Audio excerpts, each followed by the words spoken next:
Petrouchka.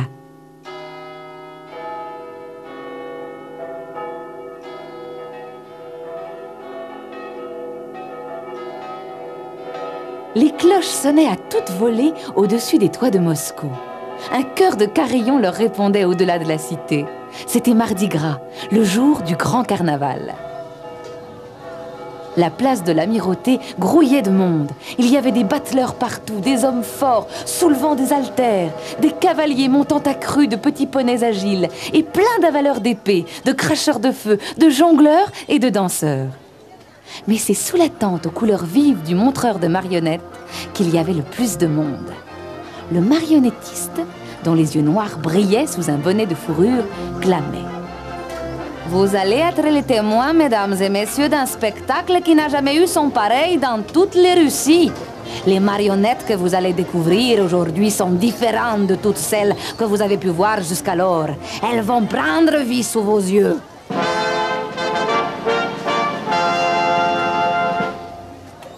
D'un geste ample, le marionnettiste tira le rideau pour montrer 3 magnifiques marionnettes. Le mort, un prince marocain plein d'allant, la princesse, une délicate ballerine, et Petrouchka, un marin affreusement laid. « Elles ne sont pas vivantes !» lança une voix rauque dans la foule. Le marchand qui avait ainsi crié fit un clin d'œil à 2 petites gitanes. « Ils nous racontent des sornettes, hein ?» Le foudroyant du regard, le marionnettiste sortit du fond de sa poche une minuscule flûte d'argent et en toucha l'épaule de chaque marionnette qui, aussitôt, commença à s'agiter et à danser sur la scène.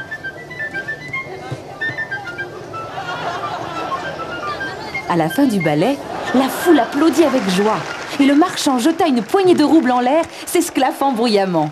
Les petites gitanes se jetèrent sur les pièces, mais le marionnettiste imposa le silence à tous en jouant une longue note basse sur sa flûte. Les marionnettes paraissaient ensorcelées. Le marionnettiste joua un air lent, mystérieux. Le mort se tenait fièrement d'un côté de la scène, les mains sur les hanches. Au centre, la princesse affichait un sourire radieux. Petrouchka, de l'autre côté, la suppliait du regard. L'affreux marin Petrouchka aime la princesse, mais celle-ci le repousse, cria le marionnettiste. La danseuse se tourna vers le mort et lui prit le bras. Ensemble, ils traversèrent la scène, les yeux dans les yeux. Alors Petrouchka brandit un gourdin et courut vers eux. Le mort s'interposa et parvint à le désarmer après une courte lutte. Petrouchka recula, se retourna, quémandant son pardon. Mais la danseuse entraîna le mort vers le centre de la scène où ils se serrèrent l'un contre l'autre, ignorant le malheureux Petrouchka. Puis ils saluèrent la foule, très bas.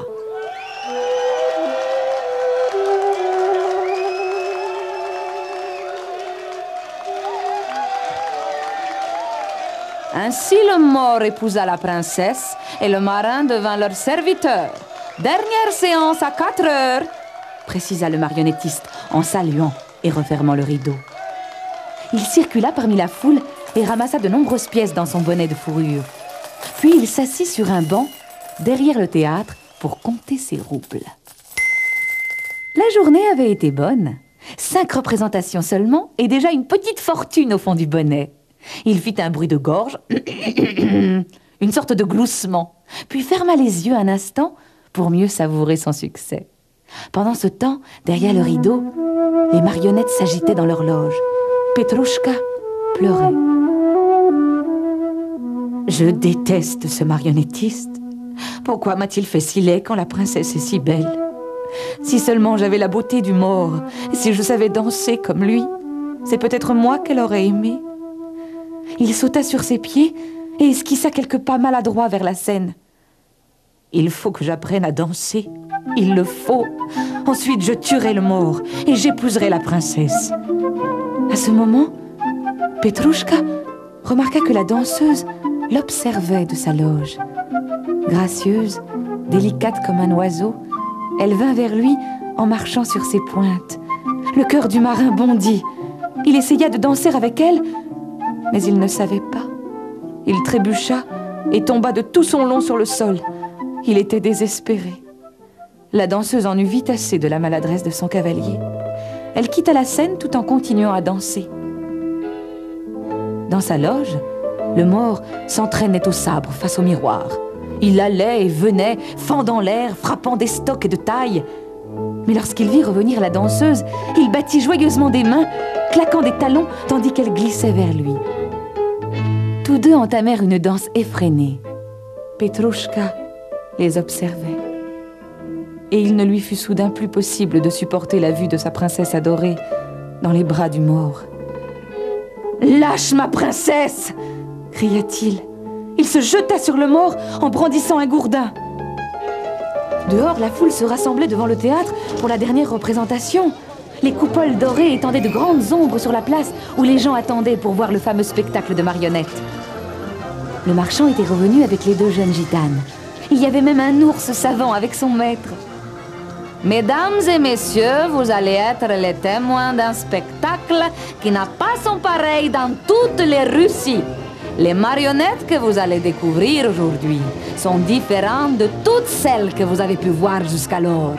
Elles vont prendre vie sous vos yeux, » reprit une fois de plus le marionnettiste. Or, à cet instant, le rideau s'ouvrit brusquement derrière lui. Petrouchka sauta de la scène et traversa la place en toute hâte, poursuivi par le mort qui, fou de rage, brandissait son sabre au-dessus de sa tête. Tandis que la foule étonnée se retournait, Petrouchka glissa et tomba. Le sabre s'abattit sur lui en un éclair. Le malheureux marin resta immobile, sans vie, le visage enfoui dans la neige. « Ces marionnettes sont vivantes! Il y a eu un meurtre !» cria le marchand. Mais le marionnettiste empoigna le mort et le marin, les secoua avec énergie, les frappa l'un contre l'autre. Une traînée de sueur de bois coula lentement du visage de Petrouchka. « Les voici, ce ne sont que des marionnettes. Mais, mesdames et messieurs, il n'y aura pas d'autre séance aujourd'hui, » gémit le marionnettiste. Tandis que la foule se dispersait, il rangea les deux marionnettes à l'arrière du théâtre, puis ferma la tente. Il se dirigea ensuite vers une taverne, méditant son infortune et hochant tristement la tête de temps à autre. Cette nuit-là, il rentra tard. Il tira le rideau et vit que la princesse dormait. Le mort, assis sur la scène, les jambes croisées, affûtait tranquillement son sabre. Petrouchka gisait sur le sol, brisée et déchirée. Le marionnettiste vit bouger une ombre dans l'obscurité, au-dessus du théâtre. Il soupira. « Qu'est-ce que c'est que ça maintenant ?» Alors, au clair de lune, il vit danser le fantôme de Petrouchka. Là-haut, le pauvre marin le menaçait de ses poings en criant « Tu m'as fait horrible, tu t'es moqué de moi. Maintenant que je suis mort, je peux danser mieux que personne. Prends garde, le souvenir de mon malheur te hantera à jamais. »